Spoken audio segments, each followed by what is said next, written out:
Hey, welcome to the Healthful Woman Podcast, the fastest growing podcast in women's health. Today's Monday, April 15th, 2024. This week and next week, you are in for a real treat as you're going to hear the amazing birth story of Miriam Goldman, who delivered her third child with our practice in 2023.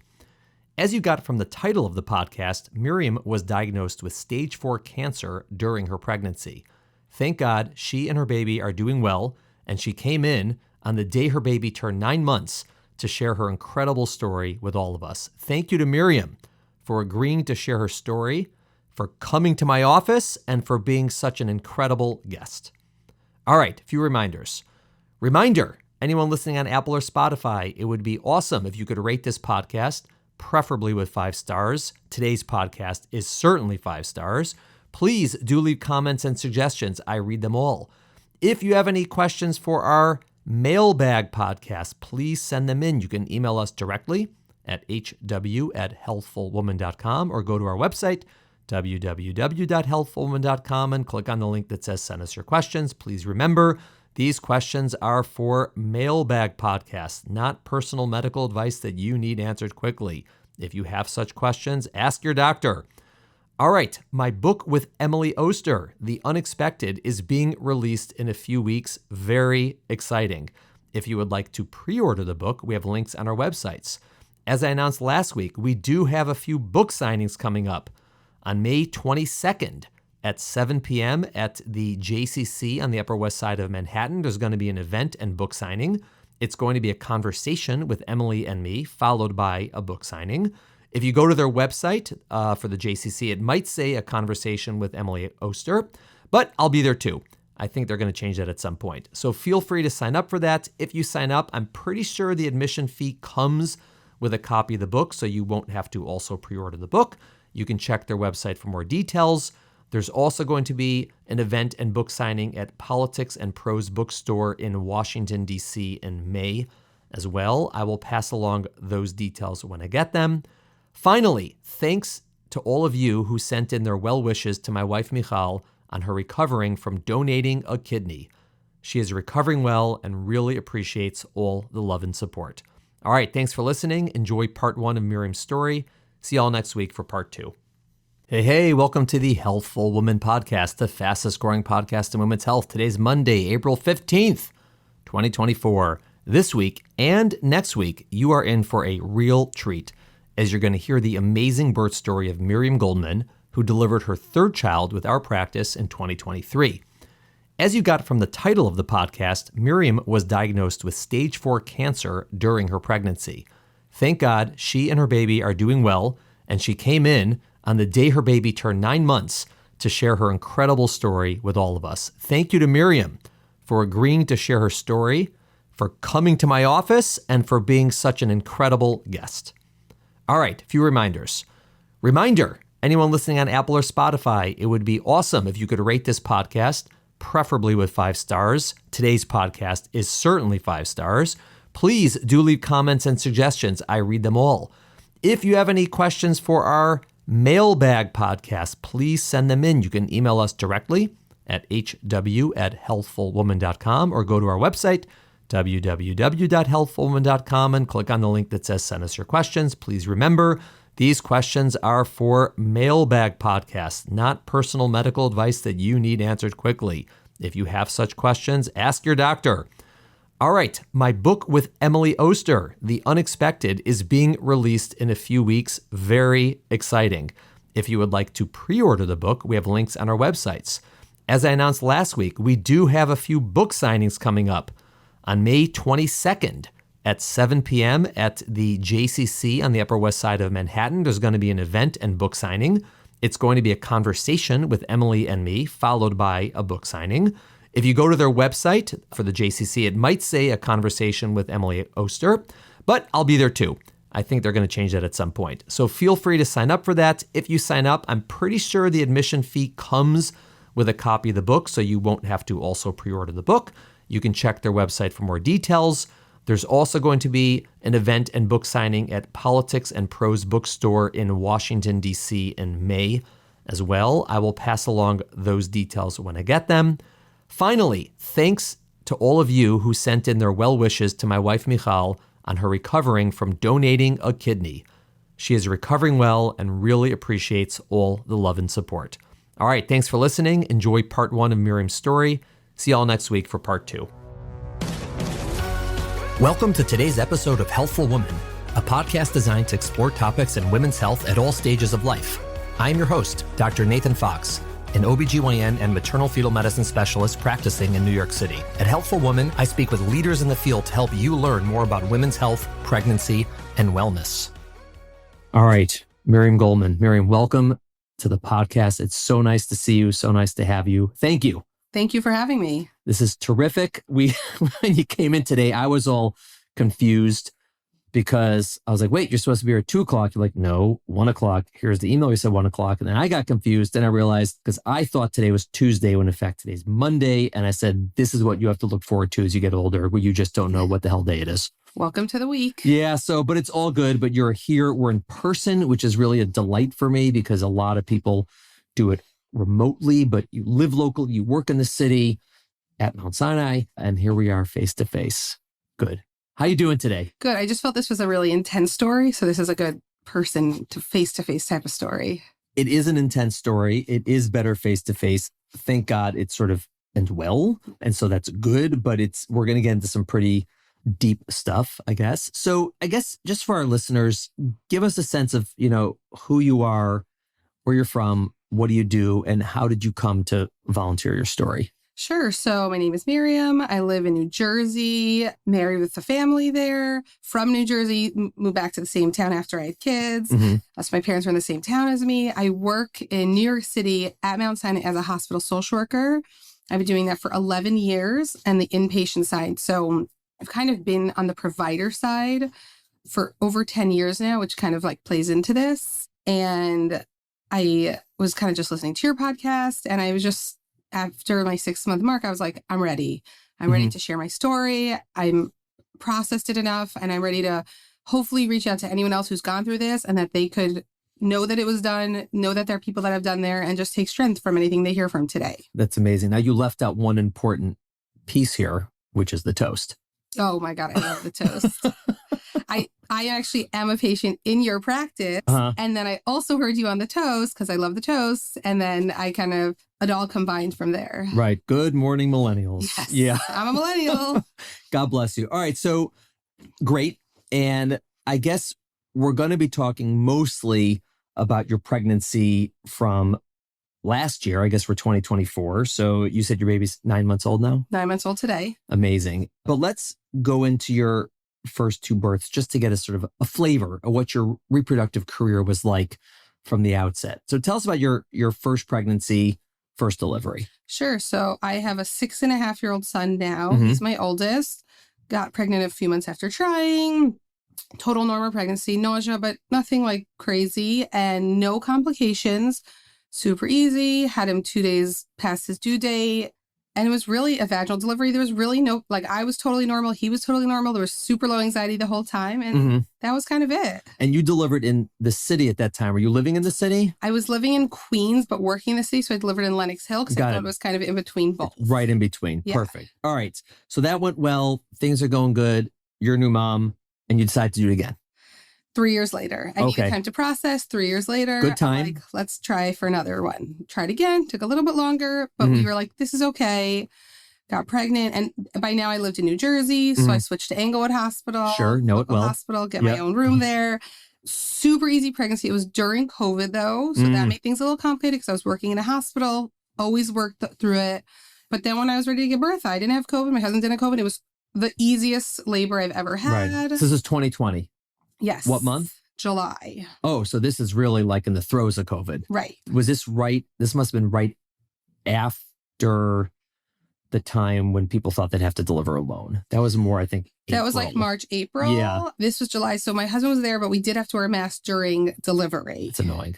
Well, I lowered it when I was actually pushing because I didn't care. And also it was a time of no visitors. No visitors except my husband, but he could only leave once. So he had to stay with me, left just to like get the car seat. And then that was it. And then we left the hospital. Wow. That was a very stressful time. All right. Yeah. Good. Yeah. Post-COVID or in COVID, pre-vaccine, that summer. It got a little calmer later when the rates dropped, but that was still pretty harrowing. Right. And more stressful because I had a 2.5-year-old with no childcare. And I was like, what am I going to do with him? So that made it more stressful, but we got through it. Fair. All right. So you have 2 kids, you're doing well, you're living in Jersey, and now you decide we're going for number 3. Yes. We love people like you. So God bless. Well, we really wanted to try for a girl, but we got a boy anyway, and that's okay. Okay, so we're fine. like, let's go for number 3. Okay. Got pregnant really like right away, no issues. And I was like, great, this is going to be super easy. So I go for my 8-week appointment, which is kind of the first one that you get like verified, like you're pregnant. They find the heartbeat and we're like, okay, this is it. And you do your like 1 million vials of blood. Right. I was ready for that. Right. I do that and I get a call and everything looks fine. Great. Yeah. I get a call. And you're a low risk, young, healthy, what we call para 2 prior babies. You're like the best of the best, the lowest of the lowest risk that anyone could have. Right. I'm also under 35 still. And I personally have very low anxiety. So I was like totally not nervous. I was like, oh, this is easy. I can do this. I get a call a few days later from the OB that something in my lab work didn't look good. He said, your platelets are extremely low. Mm-hmm. I am not an expertise in blood work. Right. You need to follow up with a hematologist. Right. I said, okay, like, what can it mean? He's like, I genuinely have no idea, but they were like critical low, so you need to follow up. Did you get the sense at the time, obviously they don't really know, did you get the sense at the time to like, I don't know, but it's bad, or I don't know, but I don't know? So I was having like severe exhaustion and I brought up to all the doctors, like, you're pregnant, you have 2 kids, like you work full time. So I was like, maybe this is why I'm tired. And it like won't be a problem. Like I didn't really think it was a problem. I was just like, maybe this will solve this exhaustion. Right. I was exhausted. Right. Was your blood count also very low or just your platelets? They were like a little low, but nothing like red crazy. Flag. Like when the lab work comes back, this was in the reds. And I'm like, and I work in healthcare. So I'm like, reds are not good. Right. Of course, the hematologist couldn't see me for probably like 4 weeks later or something. So I'm like, okay, we'll just keep going on. I think at like 12 weeks, I had my hematologist appointment. Of course, they take more blood work. The numbers keep dropping. She could not figure out what it was. So I spent about 4 weeks going 2 times a week to give blood work. She did every test in the book. We couldn't figure it out. And my numbers just kept dropping. And now all my numbers just were dropping and dropping and dropping. At the same time, so now I'm like 12, 13 weeks pregnant. I go back to my OB for my PT to test for like the chromosome issues, the Down syndromes, which I don't know if everyone does, but all Jewish women do. So I was like, okay, I've had these before. I'm not surprised. We're at like 14 weeks now. I get a call from my OB that the NIPT came back abnormal, but he didn't really explain what that meant. So I kind of, and I should have, looking back, asked more. I kind of understood that it was like the like lab work, the specimen was like tampered on the way, because I guess they sent it to California in this like specialized lab. He's like, it's not a big deal. Like, we're not really sure like why it was like dirty. We'll just do another one. So I come back in. Meanwhile, at this time, I'm giving like twice a week blood at the hematologist. I'm going back to the OB. I literally just kept giving blood, and we send it out again to the lab. I'm still going to the hematologist at this. So then the second NIPT comes back, and he basically calls me and explains that they found abnormal DNA, which of course is why they can't even test for all these like chromosome issues, because the DNA is abnormal. And I was like, what does that mean? And he's like, honestly, we don't know. We don't know if the abnormal DNA is on you or on the baby. Right. So just to pause for our listeners, when we do the NIPT test, essentially it's a blood test on the mother, and in the mother's blood, there's always free pieces of DNA, FRE, free pieces of DNA. Most of it, let's say 95%, is the mother's. 5% comes from the baby through the placenta. And so they use it to sort of say, okay, is the baby a boy or girl, right? Because if there's Y chromosome floating around in your blood, presumably you're having a boy. And if there's no Y chromosome, presumably you're having a girl. Or if there's extra 21 chromosome, presumably the baby has an increased risk of Down syndrome. And if there's not, so be it. But every now and again, they find something abnormal, but it's not from the baby, right? Because the assumption is the mother's DNA is all normal. So anything that's unusual is from the baby. But every now and again, there's a mother who has an unusual chromosome. Either she has herself some sort of chromosomal abnormality or something else that we'll get into. And so that's sort of, they're trying to sort out what is this thing that we're finding? Is it mother or baby? And it was obviously not a typical finding. It was something that they have to sort of dig into. Right. So he left me with the impression that they believe it's the mother is the problem. but kind of just like left me and said, I'll get a follow-up call in a day or so. Right. And the reason that is because the lab in California is associated with the NIH, which is the National Institute of Health in like the government's health system. And they need to do a deep dive. And they have a study that this lab knew about that if there's abnormal DNA in the mother, they suspect metastatic cancer in the mother. Right. Crazy. Right. And he tells me this and I'm floored. I'm like, I don't know what you mean. I'm young. I go on the Peloton. I eat salads. Like, how could I have metastatic cancer? Yeah. So he's like, the NIH will call you and they'll kind of go over this. Right. This is your OB telling you or the lab telling you? It was like the OB and then a little bit the lab, but no one really would share anything. Yeah. No, it is known that every now and again, this NIPT test will pick up cancer in the mother. It's rare because cancer in the mother is rare to begin with, but it sometimes happens that the way you find out is only because of this blood test. Now, obviously, you were having other things going on at the time. Your low blood counts, you're not feeling well, you're being followed by a hematologist is trying to sort it out. But this is sort of like a red flag on a red flag, so to speak. Right. Yeah. So the NIH, the genetic counselor Did you put it together at the time? I'm being followed by hematologists for this weird blood stuff and this. Okay, that's fine. So when the NIH called, they said that it's also usually solid tumor cancer. Right. And I was like, I would know. Right. I could feel it. I just was like, I would know. Right. There's no way. Right. I'm also all friends with doctors and PAs at work. And you work in a hospital. Yeah. They're talking to me every day. I'm like, look at my blood work. And I have blood work for twice a week, every day. So I'm like, there's no way. So basically the NIH is like, if you're okay, you can come down to Maryland and do all this tests to see what it is. Right. So I scheduled that for like a few weeks in a row because that was their first availability. Meanwhile, with the hematologist, she still can't figure out what's going on. So she says, let's do a bone marrow biopsy. That's unpleasant. But like on the spot. It's like Thursday morning and I'm like, okay, I'm here for my 8 o'clock appointment. I'll go to work. She's like, let's do one right now. And I'm like, I think I should call my husband because like I know what this implies. Right. But she's like, let's just do it. I'm available. It's a holiday weekend. Let's get over with. I'm like, okay, fine. Bone marrow biopsy is beyond being painful. You have to be on your stomach. And I was like 16 weeks pregnant. Right. It's not easy. And she was like, I don't really know how to do it if you're not on your stomach. So I was like, fine. It was immense pain. It was horrible. Did you get like an epidural for that or something? I don't know. It was so painful. Okay. But besides that, like the minute I flipped over, I vomited everywhere because of the pressure of the baby. It was just too much. I couldn't lie on my stomach at that point. I was like too pregnant. Knowing me, I like didn't tell anyone this was happening. I go back to work that afternoon, which was definitely a mistake. But like it started sinking in and she was like, we're testing you for leukemia. And I'm like, that's bad. Right. So it was President's Day weekend. The whole weekend, I'm like freaking out that I have leukemia and I'm pregnant. Like, what does that mean? She calls me on Monday. She's like, you don't have leukemia. I still don't know what it is. So I'm like, okay. I mean, the bone marrow is normal. Right. And at this point, my husband's cousin is an oncologist. So we're like getting him involved, but like no one knows what's going on. So I go down to Maryland at about 18 weeks pregnant. Me and my husband take off like 2 days of work. We find childcare for my 2 kids at home. We spend the whole day in the NIH building, which is gorgeous. I do maybe 12 vials of blood at this point. And I do a full body MRI because that's the only thing you could do pregnant.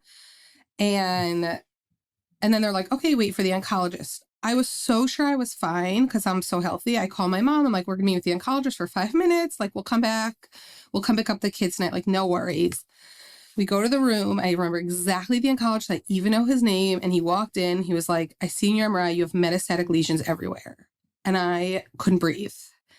And my husband's like, oh, like, isn't that okay? Because he's not in healthcare. He's in finance. I'm like, no, metastatic is like the worst. And he starts going through all the organs that it's already in. And I'm like sweating. I can't breathe. I know what this means. And I'm like freaking out. And then he explains that it's lymphoma and there's just like cancer in my lymph nodes. I mean, I can say the parts. It's in my stomach, in my liver, in my spleen, and in the bones in my spine. And I'm like, oh my God. So he does like a full body workup on, like he examines me and he finds them that are like by the skin. And I'm like, oh my God, I feel them. Like, that's crazy. Lumps and bumps. Right. Well, tell him when he dropped that news on you, I mean, take me to that 5 minutes of time, right? He drops it to you. Are you able to even process what he's saying at that time? I mean, he just dropped the C word on you. Yeah. You know what I mean? And you're pregnant and you have kids and take us into your headspace.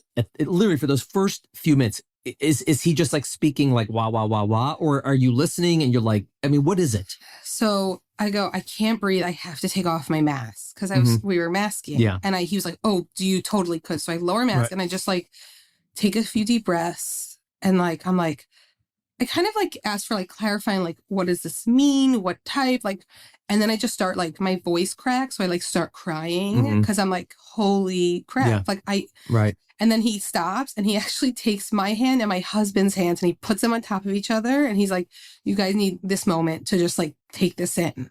And I just kind of like start crying. But this is the point that my husband doesn't think it's bad. So he's like, it's okay. It's like, I'm a husband. We're limited. And he's not in healthcare at all. No, but all of us are limited. Right. We do our best. And I was like, so that's when I was like, it's spread. And I think like he turned white and then like we took a minute and then I'm very like, let's get moving. So I was like, like, what's where? the data? Like, where is it? Like, are you sure? Like, what's your proof? Like, and then he like pulled up like every lesion and every size and where. And after we do the body exam, he's like, I'll be back in a few minutes. Right. And he leaves. Okay. Probably not a terrible strategy to give you guys some time. That's actually very kind of him, not to blast you with stuff, to give you a moment to process. Right. And we already spent like 30 minutes with him. Yeah. Probably 10 minutes later, somebody comes in with like a bag of lunch. And I'm like, this is bad. I'm like, when they're bringing you lunch, because like you're going to be here a while. Right. You're checking in. I'm like, this is bad. Granted, the lunch was not edible. So like, I'm like, we're not hungry now. Right. My mom is calling me constantly, like, when are you leaving Maryland? Where are the kids? Like, and I'm like, I can't talk, Mom. So my mom's like, what's going on? I'm like, I can't talk. Right. They bring in like probably 30 minutes later, like 5 doctors. And I'm in the healthcare world. I'm like, this is bad. Right. They just flew in a team from Vienna. That's not good. Yeah. And it's like all these fellows who are on this study that the NIH is having, because now I like perfectly fit this study and I like kind of prove this study right. Right. And they go over what type of cancer they anticipate it is. Just based on the imaging and the blood test results and the bone marrow, like all the data they have this far. Because they would need to biopsy one of these lesions to know for sure. They can't say for sure because they need to have a biopsy, but from like the data, from my body, from like past women that have had this, this is the type of cancer they anticipate. This is the type of treatment. They do think that I could have this baby while this treatment's going on. And it's a pretty high survival rate because lymphoma is a pretty good survival rate. Because it responds to treatment. Right. So I then said, what stage is it at? And he said, stage 4. And I thought I died. I was like, I'm going to die. And he was like, because it's a blood cancer, stage 4 isn't the same as like a solid tumor cancer, stage 4. It just means that it's spread everywhere, but it's still the same treatable. Like it's still treatable. Like you're not going to die from it. The stages, again, for listeners, typically are how far in your body has it spread. And so if you have a solid tumor, like you have a golf ball somewhere, and it's just confined to that golf ball, it's going to be stage 1, maybe stage 2 if it's bigger. And then if you have little marbles or golf balls in other parts of your body, that's stage 3, stage 4, and it's much, much worse. But if it's in your blood, it starts in your blood's everywhere. So there's no such thing almost. I mean, there could be a stage 1 tumor in your blood, but almost always it's going to be spread by the time you find it because that's where it is. But still, fortunately, he was saying these things tend to respond to the treatments they have. Right. Okay. Got it. And then I was like, now that you diagnose me-ish, because I need my biopsy, like, I live in New York, New Jersey. I have a family, like, I have a job. And he was like, no, our goal isn't to treat you. It's to find this evidence. And then you can go back to New Jersey, New York, and do all your everything you need to do there. Right. And he gives me all the paperwork. And it must have been like 4 or 5 hours now. And they like let us go. So like, they did the biopsy and they let you go? No, they just gave me all like the MRI, the blood work. They handed me over everything. Oh, so someone else will do the biopsy. And they were like, you can follow up with us or you can go back to where you live. And I was like, of course the way back to where I live. Like, I can't move my whole family. Right. And it's not like you live in some rural area. You're in New York, New Jersey. Right. You probably can't throw a rock without hitting somebody who could take care of you. Right. Yeah. Okay. So we get in the car. It's like, it's been hours. So we text my mom and I was like, we're in the car. We'll be home in like 5 hours because that's how it was 4 hours. And then we're like, we got to eat something because it's like 5 p.m. We want to get on the road. We go eat. We start processing. We're like, we have to call people and tell them what's going on now. Right. So our first call was to my husband's cousin, who's an oncologist. We sent him like all the MRIs, everything. And he responded with a strong curse word, and he does not curse. Right. And I'm like, that's bad. Right. Like if the oncologist is using a curse word, like not great. Yeah. And then we spent the whole car ride just calling our parents, our siblings, kind of being like, this is what's going on. My parents who were watching my kids like had to leave the room and they were crying, but they were like, we don't want your kids to see it. My husband's parents were in Florida. They're like, okay, we're buying tickets. We're going to come up right away. His brother who lives in Chicago was like, we're flying in also. So everyone was like, okay, we need a rally. We need to like figure out a plan. And we also had this like 4 or 5 hour car ride, which gave us time to like be alone and process it and be like, what's our plan? Like we saw these 2 really young kids. Like we have a pregnancy. Like we got to figure out everything. Right. At this point, again, day 1, you just got the diagnosis. You're planning. But do you remember at that time, were you optimistic? Like, all right, this pregnancy is going to suck, but I'll be okay on the other end and my baby's going to be okay? Or are you thinking it's game over for me or I'm going to lose the baby? Like what, again, on day 1, what are you thinking? Full denial in terms of like, this isn't real. Yes, biopsy is going to be negative. Yeah. I said, I remember calling my sister who's a doctor and I said, they said I have cancer, but I'm telling you, it's not true. Wow. She's like, what else could the lesions be? And I was like, I don't know, but there's no way I have cancer. Right. I was like, I'm so young. Right. And you're a social worker. So you're thinking, all right, anger's next? Yeah. And I knew I was in denial. And I said, until that you're like, all right, here we go. Let's start. Yeah. And denial, until bargaining. that biopsy comes in, I'm going to hold onto denial. I would be like, guys, they say I have cancer. I don't believe it. Like, that's what I told my siblings. Wow. Like, they're like, yeah, and everyone's like, oh, what else could it be? And I was like, no, like they're guaranteed it's cancer, but I don't have cancer. That's literally how I spoke about it. Right. You're like, I'm going with denial. Yeah. Totally. Okay. The next day was a Jewish holiday, which of Purim, which is like the happiest holiday. Right. And I like was putting on this brave face for my kid, but like would go to the corner and cry. And I was like seeing all these people I haven't seen in so long. And they're like, you're pregnant. And I'm like, yay, great. And like hiding everything inside. I called my best friend's husband, who is an oncologist at Mount Sinai. And I said, and he was helping me throughout this because he's a leukemia specialist. So he kind of was like in the blood work. And he was like, I'll call the surgeon. I'll get you a surgery. For the biopsy. So I called my friend on a Tuesday and I was scheduled to have surgery on Monday morning, which is pretty quick in like the New York world. I also was like, I got to get out of New Jersey because I want to be in like a big healthcare system that I could do OB and oncology together. And I was not Englewood at that point. Yeah. Totally not. So I was between Mount Sinai and Columbia, but I knew this guy at Mount Sinai. So at work, everybody knew what was going on at work because they were like helping me through it. And my coworker was like, oh, there's this high risk OB that you had to see him in Hain, which is how I'm actually part of your practice. And I see your Right. What name did you have? Andre or Barber. It's always Andre. He's the GOAT. So that week, I think I already had a consultation with Dr. Barber on Zoom. Yeah. Who was so supportive and so helpful. Of course, made me cry just because I was like, someone cares. Yeah. No, he's the best. There's no one like him for these things. Yeah. Yeah. And he was great. Yeah. And then that week, my OB from Englewood called me to break up with me. And they would say, go see us. Yeah. Like, we work with those guys all the time. Right. And so, yes. He was just like, I can't do anything with you. And of course, said stupid stuff that was like super not helpful for my spot. But I was like, oh, I already found the new OB. Like, don't worry about it. Just like transfer all the medical records. Right. So then Monday, I go in. And I'm also working full time. So I'm still trying to like take off of days to get stuff done. So I go in for a biopsy on Monday. And I'm pregnant, keep in mind. Right. So I can't do a regular surgery. Right. So first they had to get OB to clear me in the hospital before surgery. So they were like, OB was like in the OR doing the ultrasound on the baby.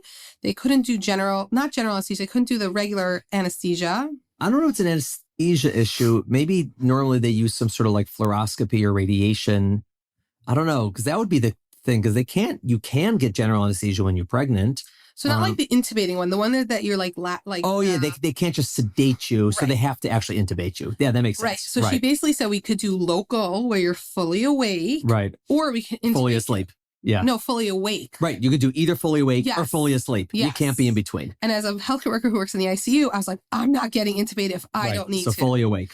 I was fully awake. General, so I totally wasn't in pain, but I was totally awake, conscious, like, they put a sheet in front of my face, kind of like when you're having a C-section. Yeah. OB was in the room, and it ironically turned out to be a friend of mine, which was very weird. But she really like held my hand the whole time and made me get through that surgery. And after he took it out, I looked at the surgeon and I said, "Can I see it?" I was like, "I'd like to see it." Like, he like showed it to me, and then I said to him, "Does that look like cancer to you?" And he gave me some vague answer, and I'm like, "It does then, because if it didn't, you would say no." I talk to surgeons all the time. I know what you say. Exactly. I'm like, so I go home, and then my friend who's the oncologist calls me the next day, and he's like, "Do you want me to call you with the results or like wait for the surgeon?" I was like, "I need to know immediately. I need to know everything." Right. Was your friend acting as your oncologist at the time? Yes. Okay. But he informed me that once, like, we knew it was some type of lymphoma, and he's a leukemia specialist. He'd figure out who to send you to. Right. So he's like, "You're not going to be my patient." Also, he's like one of my best friends. So he's like, "I would never be your doctor." But like kind of getting me in the right. Right. Yeah. Got it. So he called me on a Thursday night, and he's like, "I have it. Are you ready?" And I said, "Yeah." And he said, "You have nodular lymphocyte predominant Hodgkin's lymphoma, which is a super rare type of Hodgkin's lymphoma." We all thought it was going to be, everyone told me it was non-Hodgkin. So he's like, "It's actually Hodgkin. So it's like a little bit less of a survival rate, but it's still like in the 80 percentile. Your chemo will just be different." Right. And that was Thursday. And then he got me an appointment with a lymphoma specialist on Monday morning. At Mount Sinai. At Mount Sinai. Okay. Well, during the day, my lunch break, because I was still working. Yeah, sure. So my husband comes up from lunch. His lunch break, my lunch break. And then my mom was like, "I want to come in for this one too." And I was like, totally fine. And I'm probably like 20 weeks pregnant by now. Yeah. Like I'm showing, like this baby's moving already. Yeah. How are your poor parents doing with all this? I mean, you're a parent. I'm a parent. I mean, they were horrible. The only thing worse than going through this is your kid going through this. Right. My parents were a wreck. My mom would cry to me a few times, but she's like, "I'm the mom. I have to be strong." And I'm a very strong person. So I like barely cried. Right. My parents had a hard time. My dad is he like finds a lot of strength in God. And he said to me, he was like questioning God. He was like, "How could you do this to my child and grandchild?" So like they were having a really hard time. Plus my grandparents are alive. And they're much older. So we didn't know how to tell them. We didn't want this to like kill them. Yeah. Yeah. And they knew I was pregnant. It was like, God. We didn't want it to like the news to spread in the community because we didn't know what we were dealing with. And but things were spreading. So my siblings, everybody was taking it really hard. Things were spreading, meaning the news was spreading. The news was spreading. Right. Because everyone's like, yeah, the news was kind of like spreading, but we didn't want it to hit my grandparents first. And everyone was trying to rally, but we didn't know what we needed because we didn't have a plan. So we meet with the oncologist, and basically because it's Hodgkin's lymphoma, he suggested a type of chemotherapy called R-CHOP, which I have no idea what it stands for. Okay. It's 1 day, 1 10-hour day, and then it lasts in your body for 3 weeks. And it's a 6 cycle, like you do 6 cycles of those. Right. So 6 10-hour days separated by 3 weeks. Yeah. Yeah. Okay. And of course, he's like, "I'll talk to your OB, see if the baby can handle this." So we spent a few days deciding, like, what's the plan. We spoke to her barber at length, and he was like, "This is totally okay for the baby," and explained, like, we have to watch the baby to make sure he grows. Like, you'll be coming in at least once a week throughout this and kind of see how it goes. Yeah, understandably, people think the chemotherapy is going to be horrible for the baby. Radiation is horrible for babies. Correct. Chemotherapy, amazingly, other than a few select ones, the babies tend to tolerate it very well, which is astounding, obviously, because like the point of it is to like kill growing cells, and what's growing in you more than a new baby. But it's just, for whatever blessed reason, for the people who have cancer in pregnancy, the chemo tends to be safe for the baby and for the mother. And we do follow certain things, but it's much more so than one might expect. Again, it is astounding that that's the case, but it just happens to be the case, fortunately. Right. And like my craving in this pregnancy was raw fish. And when one of the OBs said I can't have it, I was like, I'm going through chemotherapy and the baby could tolerate that. I'm going to eat raw fish. Oh, I would have told you to have raw fish. You should just ask me. And I did have raw fish. I just would have said yes, so that's fine. Yeah. Okay. I was like, come on, lady. Yeah. And she was like, as long as it's a reputable place. And I was like, I'm going through chemo. I'm having my fish. Right. So at 22 weeks, I started my first chemotherapy. It was a few days before Passover. It was scary, of course. Yeah. My friends came to, like, I basically... It's like an infusion center, you get admitted. I go to the infusion center at Mount Sinai. I'm there from like 7:30 a.m. to like 5 or 7 p.m. It's all blood work. So you're like sitting with IVs. Of course, I was the girl who was scared of IVs before all this. Yeah. Now that's like my middle name. My friends came to visit. I took naps. My husband came. My parents came. And then they're like, okay, you go home and you like wait 3 weeks and like you come back. Right. And be ready for, and the oncologist prepped me for like all the side effects and stuff like that. Right. So that was my first round of chemo. Do you want me to go into the details of the side effects? Everything. I mean, unless you don't want to. Yeah. The first week was, so he said that you should anticipate no appetite and a lot of nausea. I didn't have a lot of nausea because I was on a standing Zofran, which of course I called her Barbara and I'm like, can I take Zofran at this point? Yes. And I was on a ton of anti-nausea meds as well as other random medications, like a ton of steroids that were Barbara Clear for the baby. The first week, I wasn't so bad nausea. I had no appetite. Yeah. I literally ate one food one time and it was white rice. I could only eat something with no taste, no temperature, nothing. I was at my parents' for Passover. Everyone was trying to get me to eat. I couldn't, I had no interest in food. And the food sucks. Yes. It's Passover. Right. I was like white rice and cauliflower, two things with no taste and no temperature were the only thing I could tolerate. Yeah. But I was otherwise doing fine. I had a 5-year-old, a 2-year-old. I'm playing with them. What I didn't mention is like part of all this is we had to address this with my kids. We're like, how are we going to tell the 5-year-old? He's so insightful. He picks up on everything and he already noticed stuff. Yeah. We met with his school social worker. We met with his school psychologist about like, how do we talk to him about it? How do we deal with this? How do they dress it at school also? So we were doing a lot of like on his level also of like how to teach your 5-year-old that mommy is really sick, but is going to be okay. Right. And it's like a pretty debilitating sickness. Right. So that was just kind of like part of it all that we also were like always stressing with my 5-year-old of like, how are we going to deal with this? What are we going to talk to him about? What are his questions? So week 1 I got through was I just like really didn't eat. Week 2, so I also worked at work, is that week 1 of chemo I took off of work and then I went back to work on week 2 and 3. So week 2 was like a lot of tiredness, but the first round I was like, okay, I didn't really eat week 2, but by like week 3 it was my good week. I could eat. I was totally fine. I wasn't so bad with my tiredness. So I did round 2. And by now he was like, I think you should get a port, which you can probably explain more. Yeah. It's basically like a surgical procedure where they insert like basically access. So every time you need to get your blood drawn or every time they need to give you an IV, so they give you chemo, they don't have to stick a new needle in your arm. They have this little like port. It feels almost like a Reese's peanut butter cup size thing under the skin, and basically just poke a needle in that. So it's in the same spot. It doesn't get clogged or this, that, and it's sort of like easier for you that you don't have to keep getting these IVs and blood draws in your veins, which, is quite unpleasant. And it's just also, it hurts, and all these things. Right. So, and they were having a hard time getting access because my chemos were so long and there were so many different. So, and also the stuff that they put in can be painful and it's toxic. And so if you the port's inserted into a bigger vein. So if you insert medications and stuff into a bigger vein, it has less side effects because it's like into a bigger lumen. Like, it just, as opposed to squeezing it into a small vein and it hits the walls and it's a little more. I want to ask you one question and then we're going to pause for this part 1 and then finish this with part 2 because your story is too good to be in one podcast. It's just going to have to be 2.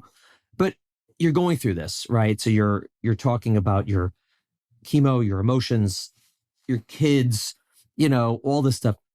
What during that time period was helpful to you? Either things or people or support? Like, what was it that you found helpful? Mm-hmm. And then the second question I'm going to ask you next week, because you have to think about it for a few minutes. What are the things that were the opposite helpful? Okay. So first, let's go. What was helpful? So I thought about this because as a social worker, I process this later is, after my diagnosis, I start chemo, everybody knows. And we told my grandparents and it spread. It spread through the buildings at work. It spread through my entire community, my entire synagogue. It spread. Mm-hmm. And I got many different responses. So one big one was that people didn't reach out to me. And then when they did, they were like, I didn't know what to say. I was so uncomfortable. That was the wrong response. Right. You should always reach out. You should always see how they're doing. But it comes in a caveat of, I noticed some people reach out so they feel better. And some people reached out to me so I could feel better. So what does that mean? Hi, how are you doing? Are you feeling okay today? they're not asking me how I'm doing. They want to know I'm doing okay, so they feel better about themselves. Right. You're like, no, I feel like shit. Right.